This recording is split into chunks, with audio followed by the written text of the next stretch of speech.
Hello everyone, and today we're going to be talking about this book here. And since this is a vlog or vlog or however the hell you want to call it, I've decided to change my attire a bit, and I'm going to be talking a bit less formal here, and we're all just going to take this very easy and talk about, as I've said, this book here. Die letzten Kinder von Schewenborn. The last children of Schewenborn. And yeah, what I said in my last words of my Die Wolke, the Cloud review, yes, that is actually fairly accurate. This book is essentially an R-rated, if this thing were a movie, this would be an R-rated flick that's marketed to a PG-13 audience, because this book, yes, it is very graphic at times. This book was published by the same author that published Die Wolke, the Cloud, Gudrun Pausewang, and it was actually published in the same year, 1987. And yes, it's another example of this late 80s environmental awareness movement that came up when the German Green Party, Die Grünen, now they call themselves Bündnis 90 Die Grünen, when they entered parliament for the first time in their history, and of course in the wake of the Chernobyl disaster, where of course everyone said, you know, see what they're doing there in Chernobyl, we told you all along, nuclear power isn't awesome. Yeah, it was made in the wake of all this stuff, and this book is essentially divided into two parts. It starts out with a preamble, which is essentially how shall I put this? It's the book of not the book of Revelations. The book of Genesis 1, basically in reverse. The creation story in reverse. It starts out with man, and it ends with the world being empty and void and all that stuff. And then there's the actual story, the actual book. Now, I'm going to talk about the book first. And after a little break, we're going to take a look at the preamble, which is sort of a, I don't know, poem, maybe, something like that. And it's pretty stupid if you read it nowadays. It was a product of its time, but if you read it nowadays, it's pretty stupid, and at times actually kind of humorous. So let's talk about what actually happens in this book. The book starts out with, or the book chronicles the story of this family. It's the protagonist who's a girl, a female protagonist, her two parents, and her siblings. And it starts out with them wanting to go to the titular and fictional town of Schewenborn, to their grandma's house. The grandma's apparently dead or something, and yeah, they want to stay there, basically for the holidays, for the summer holidays, and they decide to spend their vacation there in this town. And while they're on their way, nukes start going off in Germany. This all takes place during the time this was published, so late 80s, post Cold War era. So during the Cold War, essentially, what I'm trying to say is it takes place still during the Cold War, and while they're on their way to their destination spot, nukes start off going in Germany, and yeah, that's what this entire movie, or this entire book, excuse me, we're talking about a book here, what this entire book is about. this family or this protagonist having to live with or dealing with the aftermath of this disaster. Now, as I've already said, this book is very graphic, and I'd have to say, if there was one book that would be least likely to be turned into a film adaptation, or I should say to a film, made into a film adaptation that's targeted towards the audience that the book is targeted at, yeah, I don't think anyone would actually want to make that. I don't think any studio would be so insane enough to actually greenlight that. Now, if it was made for an adult audience, okay, I get it. But I don't think, no, not for the audience that the book is also intended. Now, what do I mean when I say this book is very graphic? Well, we get, the book describes in very, very good detail about, or describes the people that come from the initial fallout area into the town of Schewenborn, and the book does really describe in great detail how they look. Like, they've got parts of their face missing, their arms missing, perhaps parts of their legs are burned off, and their clothes, they're all ragged and you know, all falling apart, and all of that stuff. And of course, if you picture this in your mind, it's a bit more graphic. Also, this book does talk about or explain the horrors of actually having to take care of these people. It's explained in the book that this summer is very, abnormally hot. And of course you have to imagine what it must be like taking care of these people in this immense heat, let alone being one of those people that comes from the initial fallout area, from the initial impact area, and you're lying there on, essentially naked ground. They all try to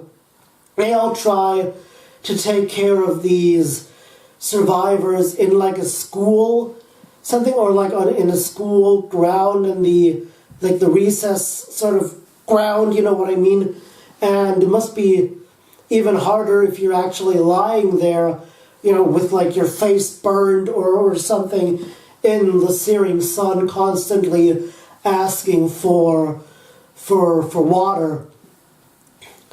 You can see why this thing is very graphic. And not only that, it's not only graphic, it is also very, very disturbing in some cases. There are some scenes in there that, even if you just read them, it's just in print, but again, imagine this stuff in your head. Yeah, that's an entirely different situation. What are some of the disturbing moments? Well, there is one scene, or I should say a couple of scenes, where the father actually decides that they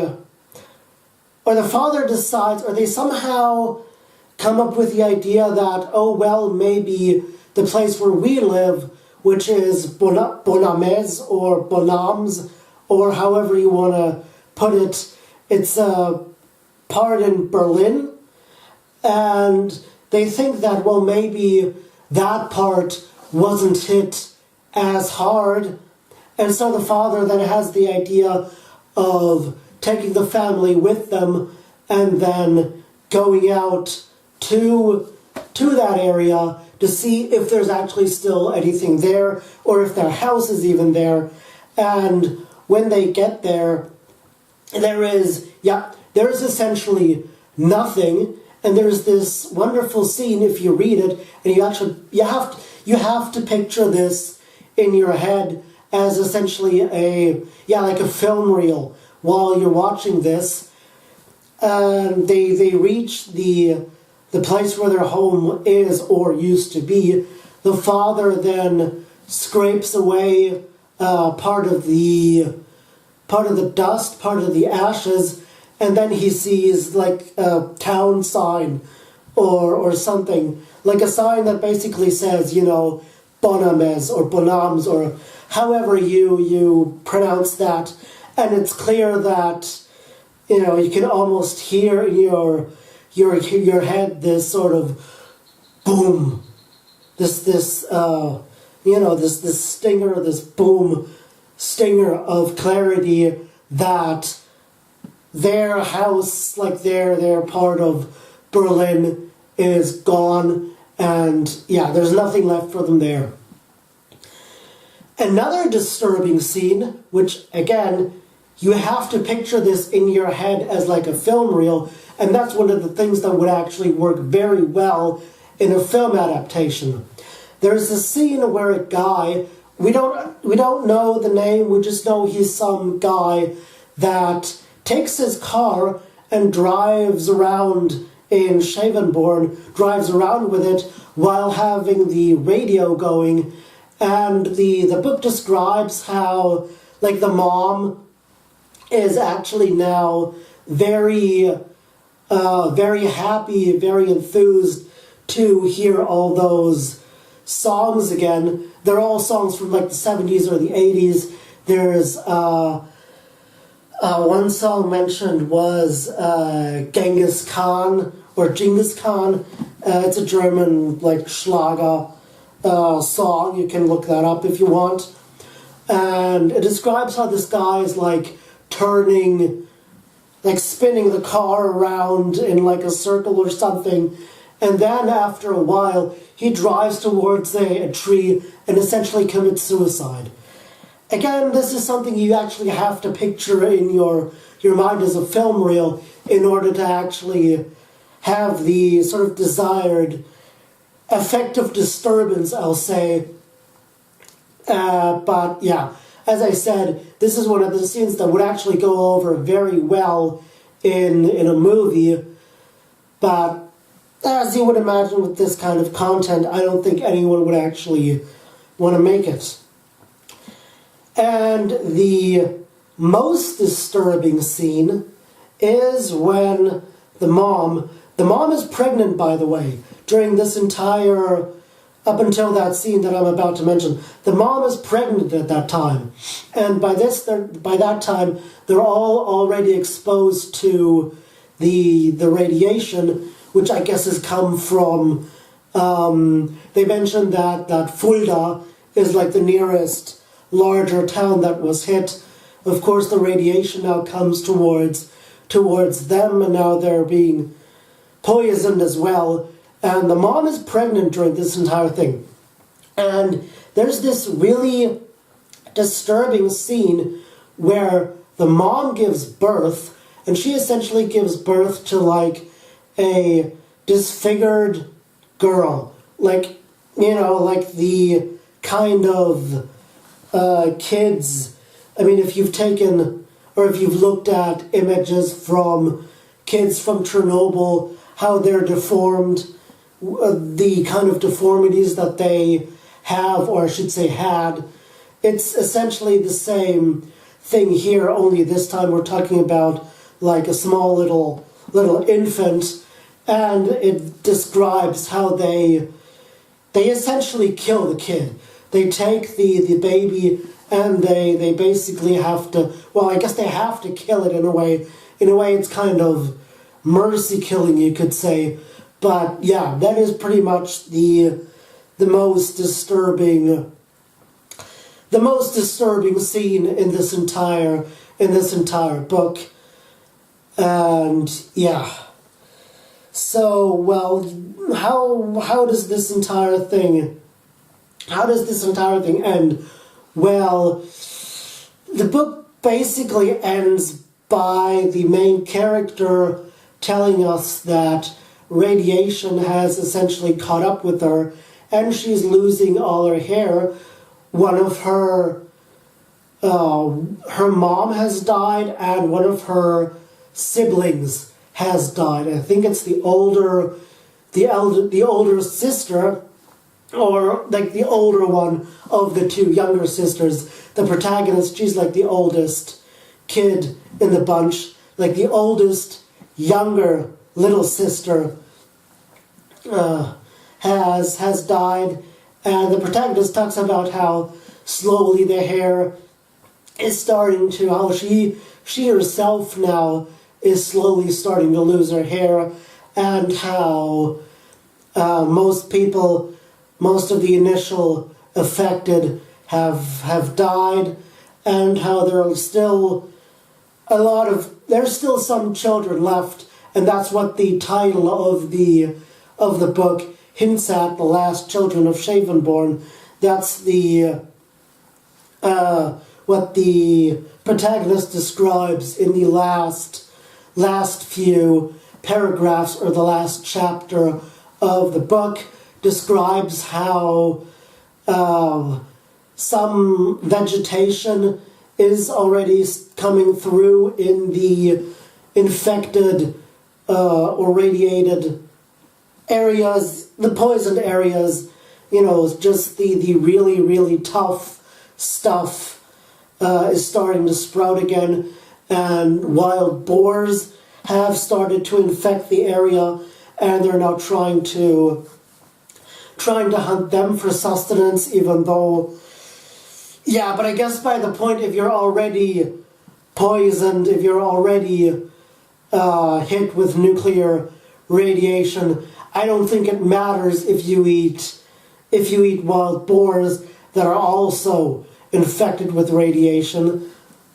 And yeah, that's how this book ends, by the protagonist telling you, these kids, we have to give them a good future. We have to make sure they have a life goal or life perspective or something, a life away from all the violence, all the hardship, all the misery that's happened throughout the book. All of us survivors, we are going to try to make sure these kids live a happy life. Those that are infected, the rest of their life that they still have left, make sure they live a happy life, and just hope that at some point it must get better. So this book does end with a glimmer of hope, you could say. Yeah, so that much is to be said about the actual content. There's still a whole lot more to say about this, but I feel that if I were to tell you everything in this entire vlog, however the hell you want to call that, it's going to be like 2 hours long. And as I said, I want to get to the preamble, that really, really quite corny if you read it today, preamble. So I'm going to take a break, and we'll see each other in a few minutes.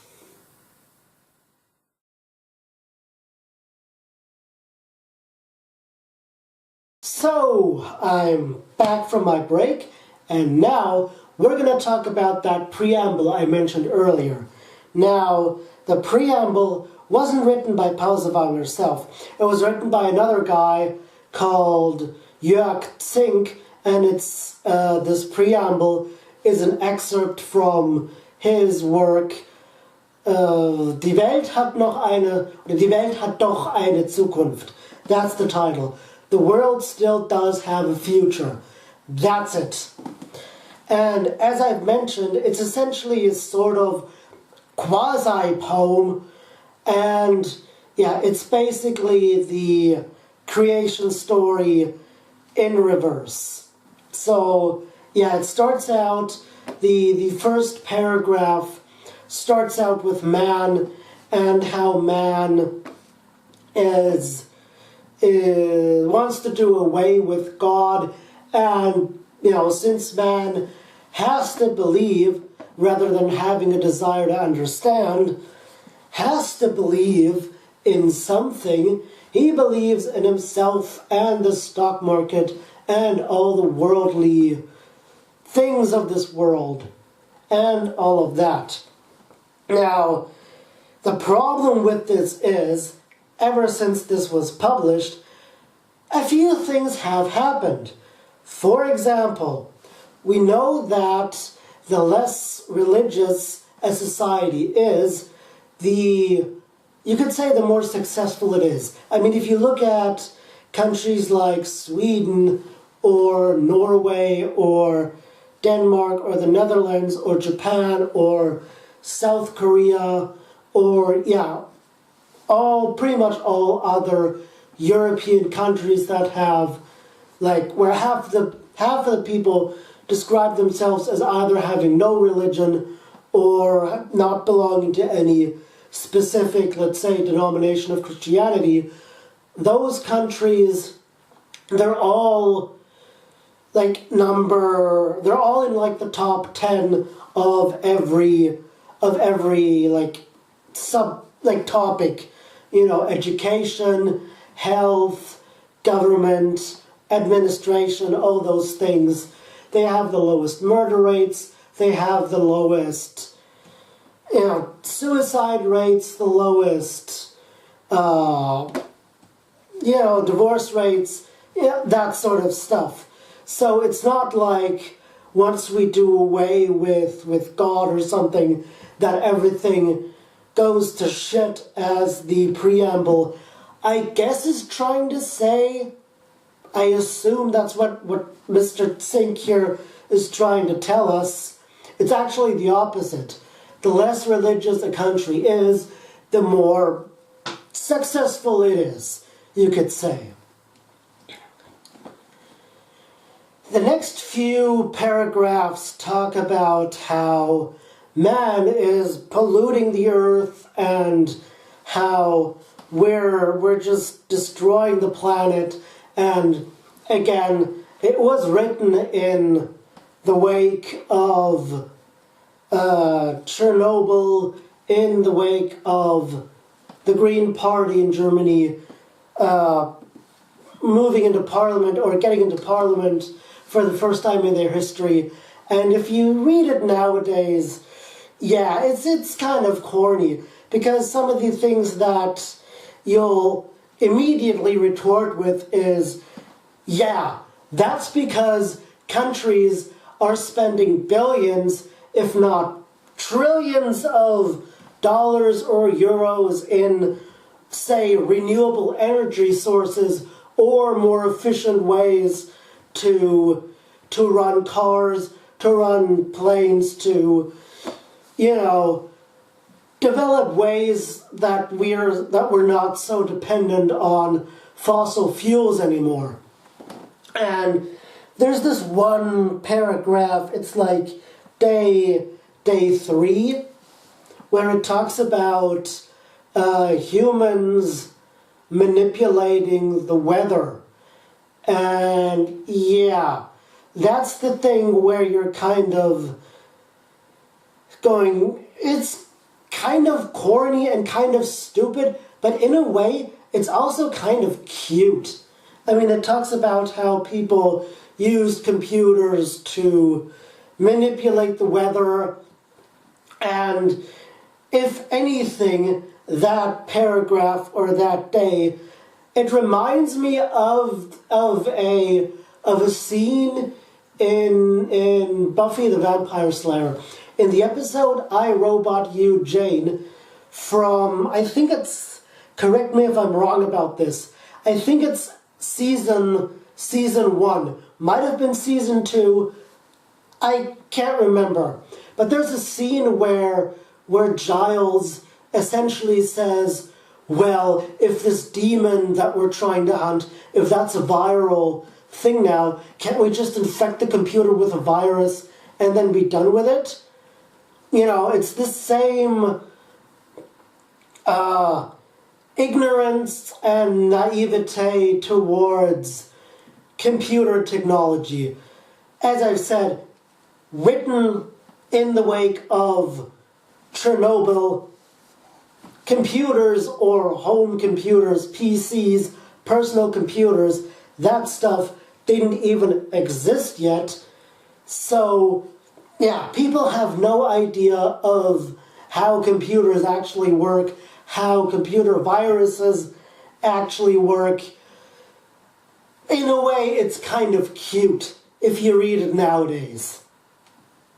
The next few, like days 4 to 6 or something, is something that's kind of in a way. It talks about how there's like mass hunger and how people are angry with God. You know, he's supposed to be the loving God that, you know, everything happens for a reason, that kind of stuff.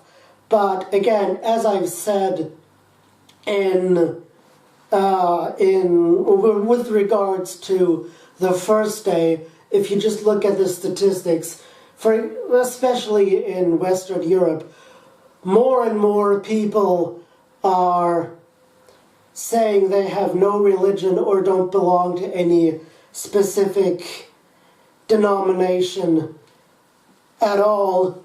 And so, yeah, it's very unlikely that this kind of scenario would happen, that you have this major outcry, at least in Western Europe, about why does God not help us, when the majority of people don't even believe in that anymore anyway. And then we get into one of the parts that's really, really dumb. Really, really, really dumb and stupid. There is one of the paragraphs, one of the days, talks about all the leftover nuclear arsenals from like the Cold War, and it talks about how we essentially just press the red button and then fire up everything that we have. And this somehow, I don't know how, because Mr. Zink doesn't bother to explain this, somehow is supposed to evaporate all the oceans. Yeah, let me just give you an idea of how fucking retarded this is. The comet that killed the dinosaurs, you know, the one that struck in the Yucatan Peninsula, where we actually have photos of, or models of the crater, height models of the crater, and where Merida is actually the epicenter. That thing was 15 billion, with a B, billion times the impact in Hiroshima. And even that, even 15 billion times Hiroshima, was not enough to evaporate anything. And I would assume, I don't know the numbers, I didn't look this up, but I would assume even if we were to fire up everything we have, every nuke all of the still nuke-bearing countries possess, even if they were to fire up everything they have, including all of the stuff that's still left over from the Cold War, I doubt we'd even scratch the 200,000 mark. Hell, I'd be amazed if we'd even scratch the 100,000 mark. And Mr. Zink here expects us to believe that this number of nukes is supposed to evaporate all of the world's oceans. Oh, and let's ignore the fact that the Earth still has an atmosphere, because as long as there is an atmosphere, everything is essentially okay. Life can still survive as long as there is still an atmosphere that protects us from the sun's radiation. Yeah, and the last few days, or paragraphs, if you will, are just this apocalyptic vision of this smoke, or this nuclear winter covering the earth in like a big cloud of dust or something, and completely blocking the sun and the moon and everything. But wait for it, atmosphere. Somewhere, for some reason, Mr. Zink here was so engrossed in his Revelations, end of the world, apocalypse fantasies, that he completely forgets about the atmosphere, because there's not one word uttered in this entire thing that the atmosphere is gone too. And as I've just said, if there's an atmosphere, that means Earth will recover after a while. Sure, I guess for some millions of years, Earth is fucked, probably after such a catastrophic event, but I mean, after the dinosaurs were gone, life recovered, and we've had several mass extinctions in world history. The biggest, of course, being the Permian extinction that pretty much wiped out like 90-95% of all plant and animal life on this planet. And for some reason, we're here. We've made it. Our lineage somehow made it. So it's not like what Mr. Zink is trying to convey here, this big apocalyptic thing. Yeah, if you read between the lines, as I said, it's kind of corny and kind of stupid in a way, but it's still a good read. If you want to read something that's kind of, very apocalyptic, if you're in the mood, I guess that's kind of, it's not that bad. Now, regarding this entire book in its entirety as well, I don't know whether it's been translated in English. You'd have to look that up. So, the question is,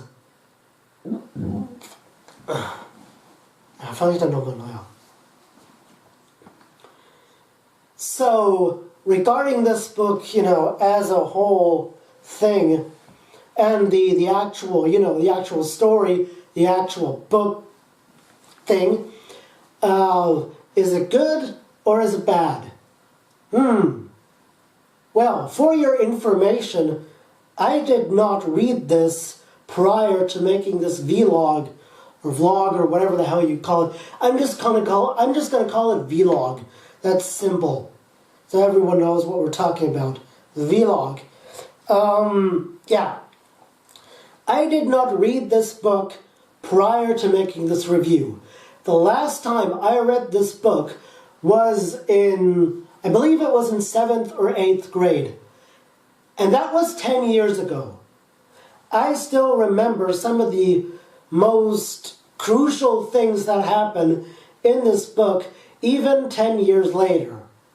And I would say, if you can do that, then that book is definitely something that you should take a look at. Now, I don't know whether this thing has been translated into English. I hope it has, but I don't know if it has. I guess you'd have to take a look. Now, next time we're going to take a look at another movie, so stay tuned and have a good day.